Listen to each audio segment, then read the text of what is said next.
새해 첫 주일 신년주일을 우리에게 허락하신 하나님께 영광의 박수 올려드리겠습니다. 우리 옆에 분하고 인사 나누시겠습니다.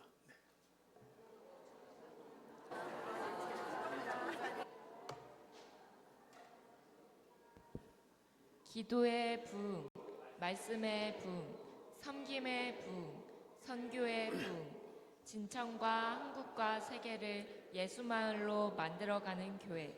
아멘. 요즘 교회를 보면 사람들이 이런 말들을 가끔 합니다. 목사님, 교회가 영화보다 더 영화 같아요. 근데 그 말이 그냥 우스갯소리가 아니라 진짜 현실이라는 데 문제가 있습니다.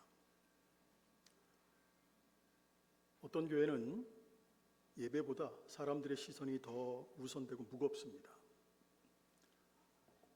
기도는 부르짖어야 되는데 그렇게 기도하면 저 집에 무슨 일 있나? 누가 뒷말을 또 합니다. 또 어떤 교회는 직분이 믿음의 열매가 아니라 서열의 표시로 변해버렸습니다. 십자가는 높이 걸려 있지만 겸손은 바닥에 내려놓은 지가 오래입니다. 더 깊은 문제는 이것입니다. 말씀보다 감정이 앞서고 기도보다 이성과 여론이 앞서가고 진리보다 교회에서 세운 내규가 또 관계가 앞서가는 교회. 겉으로는 화목해 보이는데 속은 갈라진 집처럼 삐걱거립니다. 성경은 이런 시대를 이미 이렇게 경고했습니다. 디모데 후서 4장 3절, 사람들이 자기의 사욕을 따르고 바른 교훈을 받지 아니하리라. 지금 교회가 딱 이 모양이죠. 왜일까? 말씀이 기준이 아니기 때문입니다. 그래서 교회는 점점 영화 세트장처럼 보입니다. 겉만 번듯하고 안은 비어있는 장면들. 그런데 여러분, 영화와 현실의 차이는 단 하나입니다. 영화는 배우가 움직이고 현실 교회는 성도가 움직인다는 겁니다. 교회는 제도와 건물로 서가는 것이 아니라 교회는 사람으로 서는 것입니다. 그래서 우리는 오늘 이렇게 기도해야 됩니다. 주님, 교회를 비평하는 사람이 아니라 교회를 다시 세우는 사람이 되게 하소서. 말씀 앞에서 먼저 무릎 꿇는 사람이 되게 하소서. 이 반전이 일어날 때 교회는 다시 영화가 아니라 복음의 현실이 될 줄로 믿습니다. 진천교회를 출입하는 모든 성도들이 비평이 아니라 올 한 해 교회를 세우는 지체들이 될 수 있기를 주님의 이름으로 소망합니다. 말씀과 기도가 앞서가는 교회가 그래야죠. 말씀과 기도가 앞서가야죠.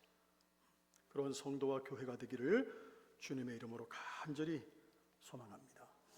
2026년 새해도 주님 안에서 영육에 건강하시고 행복한 삶들이 다 되시기를 주님의 이름으로 축원합니다.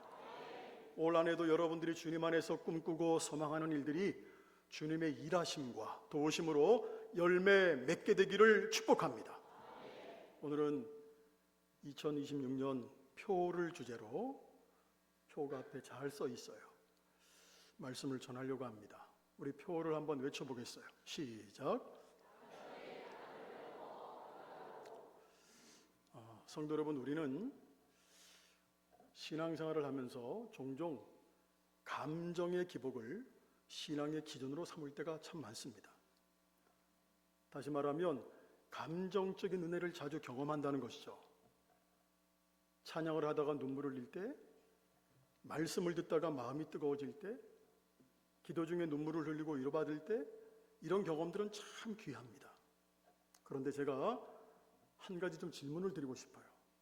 자, 그렇다면 그 감정 이후에 내 삶은 얼마나 변했는가? 여러분들이 기도할 때 눈물을 흘리고 말씀 들을 때 마음이 뜨거워져요? 그 감정 이후에 여러분들의 삶은 얼만큼 변했습니까?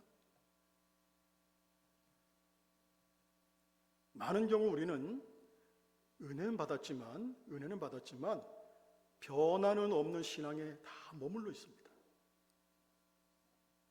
눈물은 흘렸지만 삶의 방향은 여전히 그대로입니다.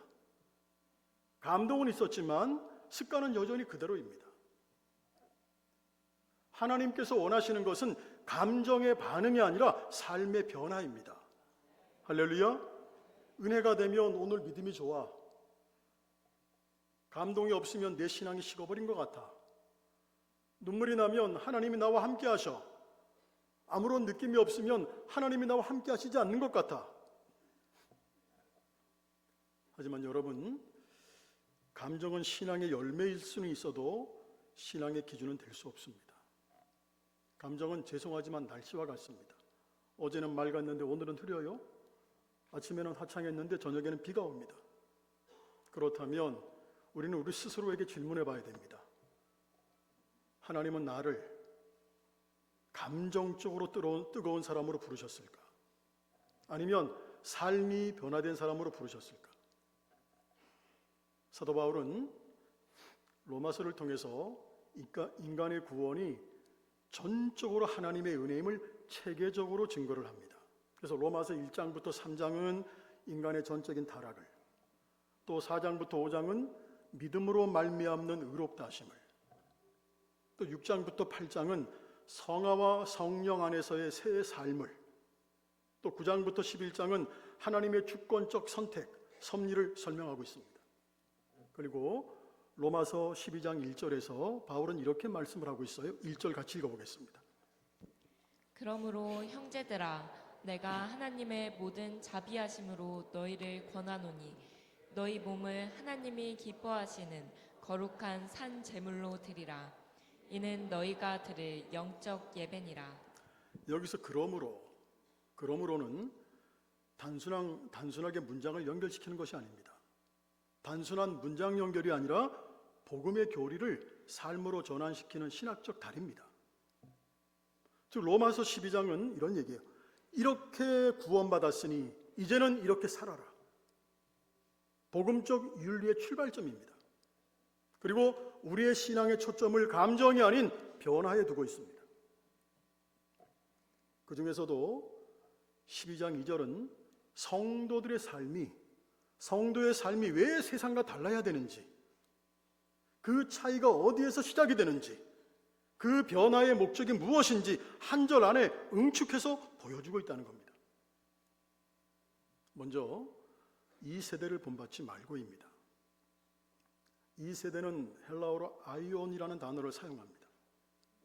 의미는 시간적 시대가 아니라 하나님을 배제한 가치관, 하나님을 배제한 세계관, 하나님을 배제한 사고 체계 전체를 말씀하고 있는 겁니다. 바울은 우리가 잘 구분해야 됩니다. 바울은 세상에 살지 마라 이렇게 말하지 않았습니다. 바울은 따라합니다. 세상의 방식으로 생각하지 말라고 말합니다. 그리고 본받는다는 말은 본받는다, 이건 겉으로 흉내낸다 이런 의미가 아니라 모양이 같아진다는 겁니다. 이 세대, 다시 말하면 하나님을 배제한 가치관, 하나님을 배제한 세계관, 하나님을 배제한 신앙관, 하나님을 배제한 사고를 닮아간다는 것입니다. 누가? 그리스도인들이. 내가 의도하지 않아도 가만히 있으면 세상의 가치관, 세상의 생각이 내 안에 스며든다는 겁니다. 오늘 이 세대에, 우리가 살고 있는 세대의 가장 강력한 틀이 뭐냐? 감정 중심적 사고입니다. 더 구체적으로 이야기하면 오늘 우리가 사는 세대는 어떻게 느끼느냐를 가장 중요하게 여긴다는 거예요. 그래서 기분이 상하면 관계를 끊어버려요.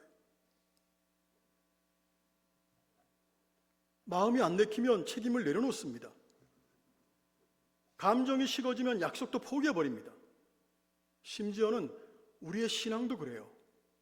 오늘 마음이 안 움직여서 예배 못 드리겠어. 분위기가 전혀 안 맞아서 나는 안 가겠어. 은혜가 안 되는 것 같아서 기도하지 않겠어. 여러분, 성경은 오늘 우리에게 묻고 있습니다. 너는 감정이 너의 주인이냐? 예수님이 너의 주인이냐? 저도 묻습니다. 감정이 여러분의 주인입니까? 예수님이 여러분의 주인입니까? 감정 중심의 신앙은 순간은 뜨겁지만 지속되지 못합니다. 자주 흔들려요. 삶을 바꾸지 못합니다. 바울은 오늘 우리에게 말하고 있습니다. 그 흐름을 그대로 따르지 말고 거기서 벗어나라. 신앙은 세상의 물결에 떠내려가는 삶이 아니에요. 신앙은 세상의 가치관, 세상의 사고에 그대로 떠내려가는 삶이 아니라 거슬러 올라가는 겁니다. 저항하는 삶임을 믿을 수 있기를 주님의 이름으로 축복합니다. 또 하나는 오직 마음을 새롭게 함으로입니다. 바울은 단순하게 세상을 본받지 말어 거기서 끝나지 않고 대안을 제시합니다. 마음은 헬라어로 누스라는 단어를 씁니다. 누스 이렇게 읽습니다.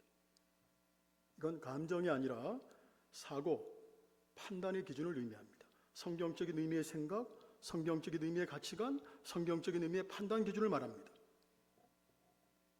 성경은 우리 인간의 문제를 감정이 약해서 이렇게 말하지 않습니다. 성경은 인간의 문제를 따라합니다. 생각이 하나님을 떠났기 때문에.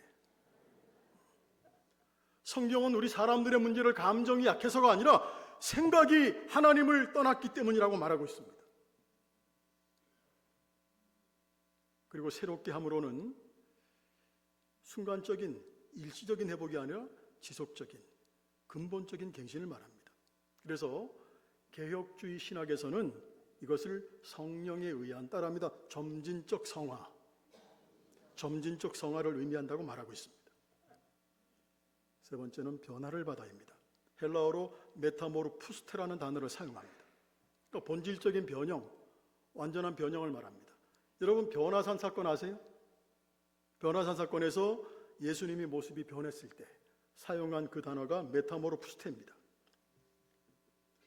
즉 신앙은 감정의 기복이 아니라 존재의 방향 전환입니다. 변화는 행동 교정이 아니라 사고의 재편성입니다. 다시 말하면 말만 고치는 것이 아니라 생각을 바꾸는 겁니다. 습관만 바꾸는 것이 아니라 내 기준을 바꾸는 것입니다. 하나님의 살아계신 말씀은 우리를 이렇게 변화시킨다는 사실을 믿을 수 있기를 소망합니다. 세상은 복수를 말하고 있지만 말씀은 용서하고 사랑하라고 말하고 있습니다. 세상은 쌓으라고 말하지만 말씀은 나누라고 합니다. 세상은 자기 중심을 말하고 있지만 하나님의 말씀은 하나님 중심을 말씀하고 있습니다. 그래서 변화는 고통스러운 겁니다. 왜? 기존의 나를 부인해야 되거든요.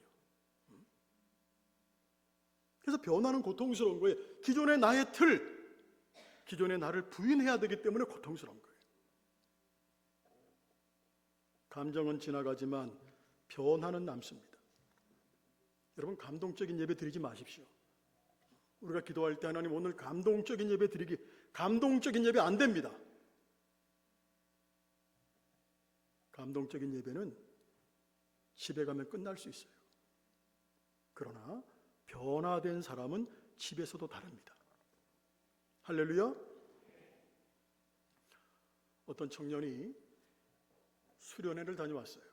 우리 교회에서 여름이면 하계 수련회 또 동계 수련회 하지 않습니까? 이 청년이 막 찬양하는 시간에 눈물을 흘리며 이번엔 정말로 달라지겠습니다 고백을 했어요. 그리고 수련회를 마치고 집에 돌아와서 SNS에 이렇게 적었습니다. 하나님, 제 인생을 온전히 드립니다. 그런데 일주일이 지나자 여전히 거짓말을 습관처럼 하고 있고 분노는 조절되지 않았고 말씀 묵상은 하지 않고 있었습니다. 뭘 의미합니까? 감정은 있었지만 생각은 바뀌지 않았다는 겁니다. 이런 변화는 눈물의 양이 아니라 변화는 생각의 기준이 바뀌는 것에서 시작이 되는 것입니다. 할렐루야. 여러분들이 예배 중에 기도하는 중에 눈물을 얼마나 많이 흘렸느냐? 이것보다 더 중요한 질문은 이것입니다. 예배 후에 말투가 달라졌느냐? 예배 후에 선택이 달라졌느냐? 예배 후에 관계 맺는 방식이 달라졌느냐? 이게 더 중요한 거예요. 변화는 생각이 바뀌는 것과 작은 순종에서 시작이 됩니다. 할렐루야. 하나님은 우리에게 너 한 번의 인생 전체를 바꿔 이렇게 말씀하지 않아요. 오늘 한 가지 미워하지 않기로, 오늘 한마디 참기로, 오늘 한 번 더 사랑하기로. 이 작은 순종들이 쌓여서 감정을 넘어서 삶의 변화를 만드는 것이에요. 할렐루야. 이 사실 믿을 수 있기를 축복합니다. 또 하나는 하나님의 선하시고 기뻐하시고 온전한 뜻이에요. 하나님의 뜻은 선하시고 도덕적으로 옳으시다는 거예요. 그래서 기뻐하시고 하나님께 연락이 된다는 의미입니다. 온전하신, 다시 말하면 목적의 이런 완성을 말하고 있죠. 감정은 순간적이지만 하나님의 뜻은 완전하시고 항상 옳습니다. 맞습니까? 하나님께서 우리를, 나를 변화시키는 목적은 분명합니다. 변화의 목적은 성공이 아닙니다. 편안함도 아닙니다. 본문은 이렇게 우리에게 말씀하고 있습니다. 하나님의 선하시고 기뻐하시고 온전하신 뜻이 무엇인지 분별하도록 하라. 변화된 사람은 선택의 기준이 달라진다는 거예요. 뭐가 달라진다? 선택의 기준. 여러분, 감정에 매이면 하나님의 뜻을 오해해요. 예를 들면 기분이 좋으면 하나님의 뜻이야. 힘들면 하나님의 뜻이 아닌 것 같아. 그런 하나님의 뜻은 항상 편안함으로만 오지 않는다는 거. 예수님 겟세마네 동산에서 기도하셨어요. 십자가를 앞에 두시고. 예수님 겟세마네 동산에서 감정적으로는 십자가 피하고 싶으셨어요. 그런데 아버지의 뜻에 순종하셨어요. 이 말은 변화된 사람만이 뜻을 분별할 수 있다는 겁니다. 그런데 요즘 신앙의 많은 문제는 뭐냐? 믿지 않아서가 아니라 더 무서운 것이 있어요. 느낌이, 감정이 기준이 되어버렸다는 거예요. 마음이 안 가면 그냥 예배 쉬어요. 기분이 상하면 무관심해요. 그냥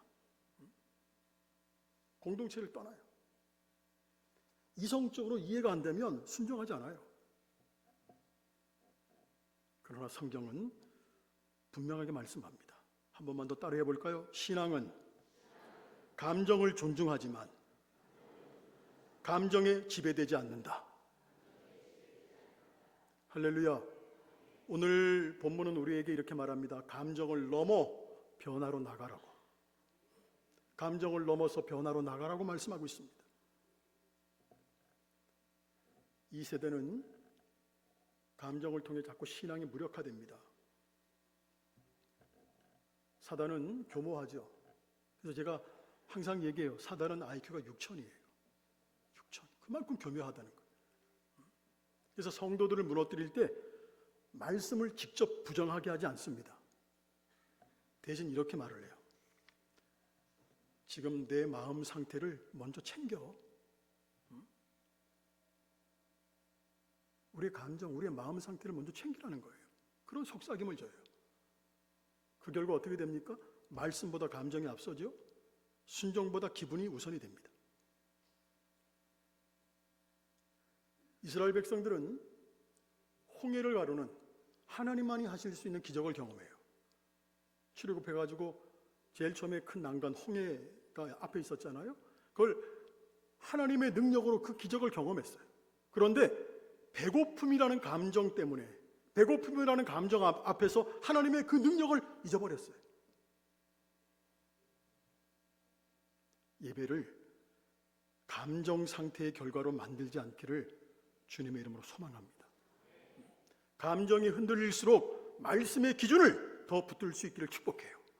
우리 예레미야 말씀 보겠습니다. 예레미야와 잠언 말씀을 볼게요. 만물보다 거짓되고 심히 부패한 것은 마음이라 누가 능히 이를 알리오마는. 여러분, 만물보다 거짓되고 부패한 것이 우리 마음이래요. 또 잠언서 28장 보겠습니다. 자기의 마음을 믿는 자는 미련한 자요 지혜롭게 행하는 자는 구원을 얻을 자니라. 우리의 마음이 이런데 우리의 감정이 기준이 돼서 되겠어요? 감정의 반응이 우리의 신앙의 기준이 돼서 되겠습니까? 성경은 이렇게 우리의 감정, 마음을 얘기하고 있는데 열왕기상 19장에 나오는 엘리야 사건 아시죠? 엘리야가 낙심하잖아요. 엘리야의 낙심을 보면 감정은 거짓말을 했지만 하나님의 부르심은 변하지 않았어요. 사실 하나님은 감정을 다루기 전에 생각을 새롭게 하십니다. 하나님은 우리에게 너 기분 나쁘지? 이렇게 묻기 전에 다시 생각해봐 이렇게 말씀하세요. 그래서 말씀 묵상, 우리 지금 말씀 묵상 많이 하고 우리 교회가 하나님의 말씀을 성경을 되게 많이 읽어요. 말씀을 참 많이 읽는 교회예요. 자, 분명히 아십시오. 말씀 묵상은 위로를 받기 위한 도구가 아니에요. 말씀 묵상은 내 사고 체계를 복음으로 재정비하는 과정이에요. 할렐루야. 이게 말씀 묵상이에요. 자, 다시 한번 이야기합니다. 말씀 묵상은 내가 위로를 받기 위한 도구가 아니라 내 사고 체계를 무엇으로? 복음으로 재정비하는 과정이 말씀 묵상이에요. 믿으십니까? 그래서 하루 최소한 한 구절이라도 내 생각을 멈추고 말씀을 깊이 묵상해야 되는 거예요. 내 감정이 흔들릴 때 말씀을 반복해서 고백하는 여러분 될 수 있기를 축복합니다. 사도행전 9장을 보게 되면 사울에서 바울로의 변화, 이 사건 나오잖아요. 사도행전 9장에 사울에서 바울로의 변화는 감정이 아니라 인식의 전환이 인생을 변화시켜요. 인식의 전환이 인생을 변화시켰다는 거예요. 그리고 참된 변화는 하나님의 뜻을 분별하는 삶으로 나타납니다. 그래서 하나님의 선하시고 기뻐하시고 온전하신 뜻이 무엇인지 분별하도록 하라. 제가 조금 전에도 말씀드렸습니다. 변화의 목적은 성공이 아니라 하나님의 뜻을 분별하는 능력이에요. 하나님의 뜻은 항상 우리의 감정을 만족시키지는 않지만 하나님의 뜻은 항상 우리를 살리는 길입니다. 할렐루야. 그래서 여러분의 선택 기준을 편한가에서 따라합니다. 하나님이 기뻐하시는가. 그래서 여러분들의 선택 기준을 이제부터 편한가에서 하나님이 기뻐하시는가로 바꿔야 된다는 거예요. 바꾸시기 바랍니다. 마태복음 26장, 조금 전에도 말씀드렸습니다. 마태복음 26장에 나오는 예수님의 겟세마네 기도, 그건 감정을 넘어서 하나님의 뜻에 순종하신 기도예요. 성도 여러분, 신앙은 내 감정을 관리하는 것이 아니에요. 신앙은 존재의 변화입니다. 감정은 흔들릴 수 있어요. 환경 바뀔 수 있어요. 마음 식을 수 있어요. 그러나 말씀으로 새로워진 생각, 순종으로 이어진 변화는 우리의 신앙을 끝까지 붙들어준다는 것. 할렐루야. 성도 여러분, 오늘 하나님은 우리에게 묻고 계십니다. 여러분 자신에게 질문해 보세요. 하나님이 묻고 계세요. 너는 아직 감정에 머물러 있느냐? 아니면 변화의 길로 들어섰느냐? 주님은 나에게 묻고 계세요. 이제는 은혜를 느끼는 신앙에서 은혜를 살아내는 신앙으로, 할렐루야, 오늘의 결단이 내일의 습관이 되고 그 습관이 우리의 인생을 바꾸게 될 줄로 믿습니다. 오늘 새해 첫 주일 예배가 잠시 내 감정을 채우는 시간이 아니라 삶을 바꾸는 출발점이 되시기를 주님의 이름으로 축원합니다. 감정을 넘어 말씀으로 진짜 변화의 자리로 나아가는 우리 모두가 되실 수 있기를 주님의 이름으로 축원합니다. 우리 찬양하시고 기도하겠습니다.